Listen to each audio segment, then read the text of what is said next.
Senhoras e senhores, sejam muito bem-vindos ao Mayday Cast, o podcast dos acidentes aéreos. O Mayday Cast foi feito especialmente para você que é apaixonado por aviação e por fatos históricos.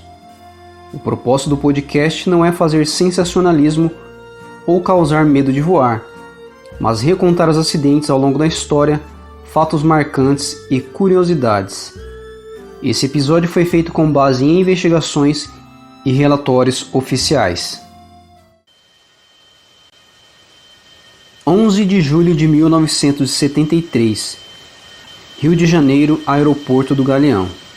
O avião Boeing 707 da Companhia Brasileira Varig, de prefixo PP-VJZ ou Papapá Victor Juliette Zulu, se prepara para voar do Rio para Londres com escala em Orly, na França. É o voo RG 820. Na era glamurosa da aviação, voar era privilégio de ricos, artistas e celebridades, que inclusive haviam vários neste voo, como Filinto Miller, político, senador pelo Mato Grosso, que na época era presidente do Senado. Filinto estava completando 73 anos de idade neste mesmo dia. Regina Leclerc, carioca, 33 anos, atriz, musa e socialite. Recentemente protagonizara Quem é Beta, de Nelson Pereira dos Santos. Agostinho dos Santos, cantor e compositor brasileiro. Seu maior sucesso foi cantando as músicas da peça Orfeu da Conceição e depois do filme Orfeu Negro, como Manhã de Carnaval e Felicidade. Estavam no voo também Jörg Bruder, brasileiro e artista multicampeão, além do comentarista e ex-piloto de Fórmula 1 Antônio Carlos Scavone e o jornalista e locutor esportivo Júlio Delamare. Em sua homenagem foi construído o Parque Aquático Júlio Delamare, no Rio de Janeiro. Carlos Piper, famoso maestro de 38 anos, argentino radicado no Brasil. Entre os ilustres desconhecidos estava o jovem Ricardo Trajano, de 20 anos de idade, que iria sozinho para Londres para conhecer a cidade das bandas de rock às quais era fã. Vamos para o voo. No comando do voo estava o experiente comandante Gilberto Araújo da Silva, tendo como copiloto Antônio Fusimoto, ambos pilotos experientes com mais de 17.500 horas de voo. Os acompanhavam o navegador Zilmar Gomes da Silva e o mecânico Claunor Belo, além de uma tripulação extra. A bordo estavam 117 passageiros, mais 17 tripulantes, totalizando 134 pessoas. Às 3h30, o avião decola sem anormalidades, rumo a Orly, na França. A viagem duraria em torno de 10 horas e meia. Voariam 10.000 quilômetros. O PP-VJZ cruzava o Atlântico em seu nível de voo de cruzeiro. 11 horas depois, já em território francês, às 13h57, o Boeing da Varig desce para 8.000 pés e faz contato com a Torre de Orly. Orly era o principal aeroporto da França na época. A Torre de Orly pede que eles mantenham 8.000 pés e sigam em direção à pista 26.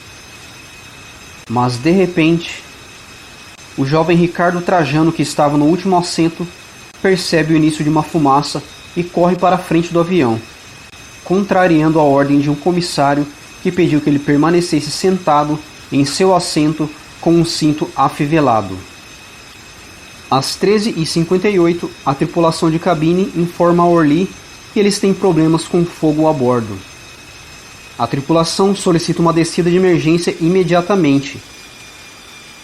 A solicitação foi atendida e eles deveriam descer para 3.000 pés para uma aproximação direta até a pista de pouso número 7.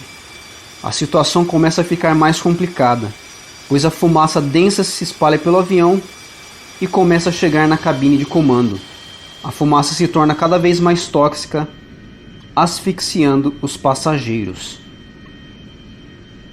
A tripulação coloca máscara de oxigênio e óculos de proteção, pois a fumaça estava se tornando cada vez mais densa. Estava impossível ler os instrumentos no painel do avião. A fumaça tomara conta do cockpit. Então os pilotos abriram as janelas laterais do cockpit para tentar evacuar a fumaça e ter um oxigênio puro, além de tentar melhorar a visibilidade. Devido à intensidade da fumaça gerada na parte traseira do avião, a tripulação se vê forçada a fazer um pouso de emergência. Os pilotos configuram totalmente a aeronave para pouso, embora estivesse ainda a algumas milhas de distância de Orly. O jovem Ricardo Trajano tenta entrar na cabine do avião, mas a mesma já está cheia.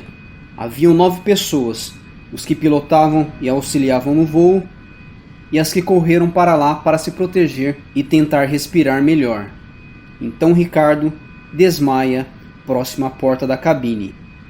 No cockpit, o comandante Gilberto tentava contato com a torre sem saber que os controladores não os escutavam, enquanto Fusimoto pilotava o avião que deixava um rastro preto de fumaça.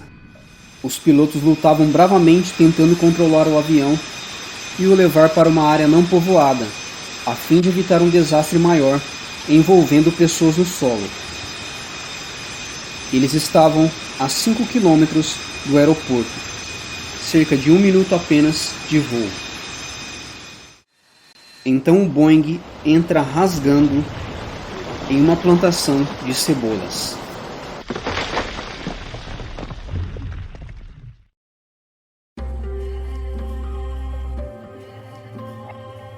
Segundo as testemunhas no local, o barulho era infernal. O avião foi deixando para trás os trens de pouso. Depois de perder as asas de motor, o avião parou com o nariz apontando para a direção de onde viera. As testemunhas atônitas esperavam por uma explosão, mas o que se ouvia era apenas estalos de ferro quente. Apesar da habilidade dos pilotos e da rapidez dos bombeiros, das 134 pessoas a bordo, 123 morreram, restando apenas 11 sobreviventes, 10 tripulantes e um passageiro, o jovem Ricardo Trajano, que devido à sua desobediência ao pedido do comissário, salvou a sua própria vida. A causa mais provável do incêndio foi uma ponta de cigarro acesa, que teria sido jogada na lixeira do banheiro do avião. As mortes foram causadas não pelo fogo, e sim pela inalação de monóxido de carbono, proveniente da fumaça negra que envolveu todo o interior da aeronave. A morte do mecânico de voo, segundo a sua autópsia, se deu por traumatismo craniano devido ao impacto do avião com o solo. Todos os sobreviventes escaparam com ferimentos, de queimaduras a fraturas pelo corpo, decorrente do pouso forçado no terreno irregular. Após o desastre, a FAA, Administração Federal da Aviação, encarregada dos assuntos relacionados às diversas áreas que afetam a aviação, tanto civil como militar, exigiu medidas de segurança em todos os aviões, como colocação de avisos proibindo fumo nos banheiros, descarte de cigarros no cesto de lixo, instalação de cinzeiros em determinados pontos da cabine, realizações periódicas nos toaletes, além de detector de fumaça. Sendo assim, posteriormente, o fumo seria banido dos aviões. Ricardo ficou 2 meses internado na França e mais 1 mês no Brasil. Sofreu queimaduras internas e externas.